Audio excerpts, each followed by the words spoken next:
نبی پاک صلی اللہ تعالیٰ علیہ وسلم نے ہمیں حقوق العباد کے معاملے میں زیادہ احتیاط کرنے کا کہا ہے، اور حضور سید عالم علیہ السلام نے صحابہ کے بھرے مجمع میں سے یہ سوال کھڑا کیا، فرمایا تم مجھے بتاؤ مفلس کون ہے؟ غریب، تنگ دست اور بالکل تہی دست بندہ کون ہے؟ ہمارے ہاں سارے لوگ یہ رمضان شروع ہوتا ہے تو لوگ کہنا شروع کر پیر صاحب دعا منگو، حالات بڑے خراب ہیں۔ مثلا کیا خراب ہے حالات؟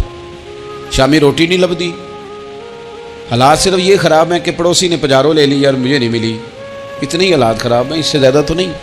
حالات اتنے ہی خراب ہیں کہ جو باہر بھائی چلا گیا تھا اس نے فلانی سوسائٹی میں پلاٹ لے لیا، میں پیچھے رہ گیا ہوں، اس سے زیادہ تو کوئی ایسا معاملہ نہیں۔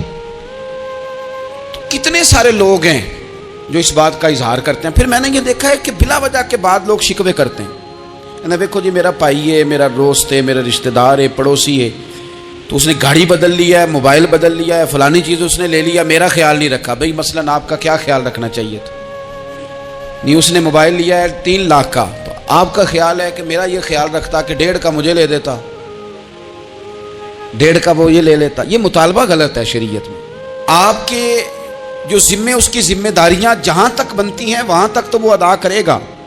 دیکھیں نا، شریعت اسلامیہ بڑا پیار کرتی ہے بندے کے ساتھ، تو کھرب پتی بندے پر بھی شریعت نے یہ نہیں قدغن لگائی کہ تو کھرب پتی ہے تو اس طرح کر 40% زکوٰۃ دے، یہ نہیں کہا۔ لاکھ پتی بھی 2.5% ہی دے گا اور ارب کھرب پتی بھی 2.5% ہی دے گا۔ اگر اس کے دل میں وسعت اللہ نے پیدا کیا تو وہ لوگوں کا خیال کرے۔ تو حقوق العباد کے معاملے میں بعض تو ہمارے مطالبات ہیں جو مطالبے سرے سے درست نہیں، سرے سے ٹھیک نہیں، لیکن جو بعض اوقات ہمارے وجود سے، لہجے سے، آنے جانے سے ٹھیس پہنچ جاتے، میں پرسنلی بعض چیزوں کو نوٹ کرتا ہوں اور مجھے ان کا بڑا خیال رہتا ہے۔ میں محسوس کرتا ہوں کہ نہ چاہتے ہوئے بھی ہمارے رویے سے بعض لوگوں کو تکلیف ہوتی ہے، نہ چاہتے ہوئے۔ تو حقوق العباد کے مسئلے میں ہم زیادہ کمزور ہو جاتے ہیں۔ آج یہ سوچنا ہے کہ وہ جو میری ذمہ داریاں ہیں، جو شریعت نے، دین نے، اسلام نے، اور کچھ میں نے خود کہیں شاگرد بن کر، کہیں ارادت مند بن کر، کسی جماعت کا ممبر بن کر، کسی مسجد کی ذمہ داری لے کر، کسی ویلفیئر کام کی ذمہ داری لے کر، کسی غریب کی ذمہ داری لے کر، کسی مزدور کی ذمہ داری لے کر، جو میں نے اپنے اوپر خود چیزیں ضروری قرار دے لی ہیں، میں ان میں کہاں تک کامیاب ہو سکا ہوں اپنی ذمہ داریوں کا۔ حضرت معاویہ بن خدیج رضی اللہ تعالیٰ عنہ ایک صحابی ہیں، وہ فرماتے ہیں کہ مجھے حضرت عمر نے کہیں بھیجا تھا جہاد کے لیے، تو میں وہ کامیابی کی خبر لے کر دوپہر کو لوٹا، تو عرب شریف کے اندر چونکہ گرمی زیادہ ہوتی ہے، میں نے مناسب نہیں سمجھا کہ میں حضرت عمر کو دوپہر کو جگا کے خبر دوں کہ حضور بے فکر ہو جائیں، اللہ نے کامیابی دے دی۔ میں نے شام ہونے کا انتظار کیا، یہ ان کے اچھے اخلاق کی علامت، اعلیٰ ظرفی کی بات بتا رہے ہیں۔ کہتے میں نے شام ہونے کا انتظار کیا، مغرب کے وقت یا عصر کے وقت میری ملاقات ہوئی، تو میں نے حضرت عمر سے کہا کہ حضور الحمدللہ اللہ نے کامیابی دے دی، جس مہم پہ آپ نے بھیجا تھا وہ اللہ کے فضل سے اس مہم سے کامیابی ہو گئی۔ تو حضرت عمر فرمانے لگے دیر سے کیوں آئے؟ مجھے تو امید تھی کہ تم سرے دوپہر آ جاؤ گے۔ میں نے کہا حضور میں دوپہر کو ہی گیا تھا، دوپہر کو ہی گیا تھا، پر سوچا کہ آپ آرام میں ہوں گے۔ کیا جواب ہے، اور کیا اس جواب کے اندر بہت سارے لوگوں کی ترجمانی ہے۔ حضرت عمر فرمانے لگے آرام کرتا تھا میں، پر وہ دور گزر گیا، اب تم دوپہر کی بات کرتے ہو، اب تو رات کو بھی کم ملتا ہے۔ وہ تھا ایک دور، اب جب اپنے ذمے خود ذمہ داریاں زیادہ لے لی، اب کیا پتا کہ کوئی کہاں سے چل پڑا ہے تجھے ملنے کو۔ وہ دور گزر گیا جب تو سوتا تھا، من چاہی زندگی بتاتا تھا، اب تو نے خود یہ فیصلہ کیا ہے، اب تو میں بھائی تم دوپہر کی بات کرتے ہو، میں تو رات کو بھی گشت کرتا ہوں کہ کوئی ضرورت مند تو نہیں، کوئی حاجت مند تو نہیں۔ تو جو ہمارے ذمہ داریاں ہیں ان میں نازک حد تک، امام بہقی روایت لائے ہیں، ایک صحابی تھے جو حضور کو ہنسایا کرتے تھے، حضور کو ہنساتے تھے، نبی پاک کو بڑے پیارے تھے۔ اس طرح کے بھی کچھ بندے ہونے چاہیے، اس طرح کے بھی کچھ بندے۔ صحابہ کرام علیہم رضوان فرماتے ہیں جب حضور غم امت میں پریشان ہوتے تھے تو ہم منتظر ہوتے تھے کہ کبھی وہ ہنسانے والا آ جائے نا، 2-4 باتیں ایسی کر جائے نا ہنسانے والی، تو معاملہ ٹھیک ہو جائے۔ کچھ لوگ ایسے ہوتے ہیں جن کو دیکھ کے ہی چہرے پر تازگی آ جاتی ہے، مثل تعویذ ہوتے ہیں نا کچھ لوگ، وہ جب بھی ملتے ہیں شفا ہوتی ہے۔ تو یہ حضور کے پاس بیٹھے ہوئے تھے اور ہنسانے والی گفتگو کر رہے تھے، تو نبی پاک بھی ان سے باتیں کرنے لگے، تو بات کرتے کرتے نا حضور نے انگلی ان کی طرف بڑھائی تو ان کے وجود کو انگلی لگ گئی۔ ایک تو وہ روایت ہے نا کہ صفیں سیدھی کراتے وقت حضور تیر کے ساتھ صفیں سیدھی کرا رہے تھے تو ایک صحابی کے پیٹ پہ لگ گیا، انگلی لگ گئی۔ عجیب دیوانے ہیں، کہنے لگے آپ نے مجھے تکلیف دی ہے، معاذ اللہ، انگلی چبھو دی، میں نے تو بدلہ لینا ہے۔ ہمارے ہاں مسئلہ یہ بن گیا ہے کہ کوئی بڑا آدمی بھی اپنے آپ کو قانون کے حوالے نہیں کرتا۔ ملک سے لے کر امت مسلمہ کے کل مسائل تک ہمارے ملک کے اندر ہر بندہ اس کا مزاج ہوتا ہے کہ وہ اپنے آپ کو قانون سے بالا تر سمجھتا ہے۔ لائن میں لگنا لوگ پسند نہیں کرتے۔ یہ ایک بہت بڑا مسئلہ ہے۔ حضور صلی اللہ علیہ وسلم کی انگلی لگ گئی تو کہنے لگے آپ نے تو مجھے تکلیف دی ہے، میں تو بدلہ لوں گا۔ تو حضور نے فرمایا لے لے بدلہ۔ اپنے آپ کو قانون کے حوالے بڑا آدمی جب کرتا ہے تو قانون کی عزت بڑھتی ہے، قانون کا وقار بڑھتا ہے، سوسائٹی کے اندر پھر طاقتور قانون ہو جاتا ہے۔ لیکن جب غریب آدمی کے لیے قانون اور ہو اور امیر کے لیے قانون اور ہو، تو اصل معاملہ تو قانون کی بالادستی کا ہے، آئین کی پاسداری کا ہے، اصولوں پہ کھڑے ہونے کا ہے۔ تو نبی پاک صلی اللہ تعالی علیہ وسلم سے کہا کہ میں، حضور نے فرمایا لے لو بدلہ۔ یہ حقوق العباد کی نزاکت عرض کر رہا ہوں، لے لو بدلہ۔ انہوں نے کہا جی پیٹ سے کپڑا ہٹائیے، تو حضور نے پیٹ سے کپڑا ہٹا دیا۔ تو بڑے دیوانے آدمی تھے، انہوں نے امت کو بتانا تھا کہ کچھ اس طرح کے رنگ بھی ہوتے ہیں محبت کرنے کے لیے، الٹی ہی چال چلتے ہیں دیوان گانے عشق، آنکھوں کو بند کرتے ہیں دیدار کے لیے۔ اس طرح بھی کبھی کبھی ہوتا ہے۔ کپڑا حضور نے ہٹایا تو انہوں نے نبی پاک کے جسم نور کو چومنا شروع کر دیا، کہنے لگے دن بڑے ہو گئے تھے، موقع نہیں کو بن رہا تھا، تو چلو یہ ایک موقع ملا ہے، حضور آپ کو کسی کے ساتھ زیادتی کر سکتے ہیں، تو میں تو موقع تلاش کر رہا تھا۔ اور میرے بھائی نماز کا بھی موقع تلاش کرتے تھے صحابہ، جہاد کا بھی موقع ڈھونڈتے تھے، پر محبوب سے محبت کا بھی موقع ڈھونڈتے تھے۔ کبھی کبھی نا محبت کا بھی تو موقع نیرے خشک نہیں نہ ہو جانا چاہیے۔ نہ علماں وچ پھسا سانو تو یار دی گل سنا سانو، اتنے علم دا سکہ نہیں چلدا جتھے عشق ہوراں دا ڈیرا ہے۔ تو کبھی ادھر بھی ہیں حقوق العباد کے معاملے میں نزاکت۔ اور پھر جو آیت میں نے قرآن پاک کی پڑھی، ایک تو یہ ہے کہ آپ لوگوں سے معافی لیں، معافی مانگیں۔ ہمارے ہاں نا معافی کا مزاج، قبول کریں جب کوئی بندہ معافی طلب کرے تو معافی۔ ہمارے ہاں معافی مانگنے کا رواج، میں آپ یقین کریں سرے سے ہے ہی نہیں، بلکہ الٹا لوگ چڑھائی کر جاتے ہیں، کہتے ہیں اوہو تم نے معافی مانگ لی ہے تو معاملہ ہی ختم ہو گیا۔ اور جو آدمی، میں بڑے زمانے سے کہہ رہا ہوں کہ میرے ملک میں ایک رواج بنتا جا رہا ہے، جس کی زبان جتنی زیادہ سخت ہوتی ہے اس کا عروج اتنا زیادہ ہوتا ہے۔ جو تھوڑا سا شرافت کا مظاہرہ کرے لوگ اسے بزدل سمجھ لیتے ہیں۔ عزیز بھائیوں، اپنی زندگی میں معافی مانگنے کا مزاج بنائیں۔ آپ طلب کریں کہ یار مجھ سے غلطی ہو گئی، میں انسان ہوں۔ آپ یقین کریں ڈھیر سارے لوگ ہیں جن کے ذمہ ڈھیروں معافیاں ہیں، لیکن ان کا مزاج نہیں، ان کی طبیعت نہیں، ان کا تکبر آڑے آ گیا ہے۔ اور میرے نبی پاک صلی اللہ تعالی علیہ وآلہ وسلم نے فرمایا تھا یہیں بدلہ دے دو، کسی کا دینا ہے تو یہیں معافی لے لو، یہیں۔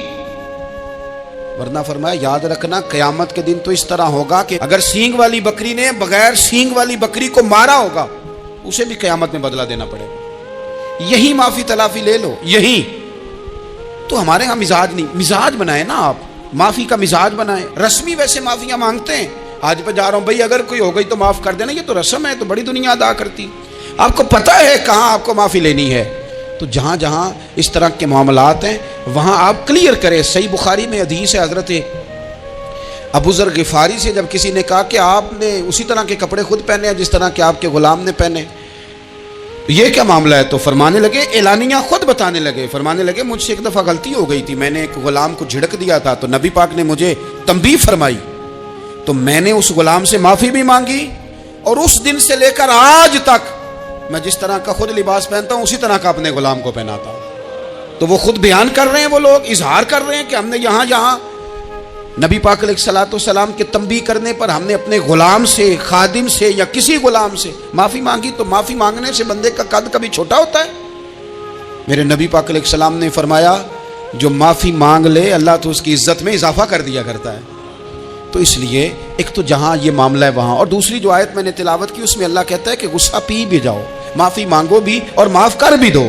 والکاظمین الغیظ والعافین عن الناس، فرمایا وہ لوگ جو غصہ پی جاتے ہیں اور لوگوں سے درگزر کرتے ہیں، لوگوں سے درگزر کرتے ہیں. واللہ یحب المحسنین، اللہ ان احسان کرنے والوں سے محبت فرماتا ہے، ان سے اللہ پیار کرتا ہے. تو رب فرماتا ہے جو غصہ پی جاتے ہیں والعافین عن الناس، اور لوگوں سے درگزر کرتے ہیں، ایک تو معافی مانگے اور دوسرا معاف کر بھی دیں. اگر دل میں کوئی بات ہو تو معاف، ہر روز لوگوں کو معاف کر کے سویا کریں.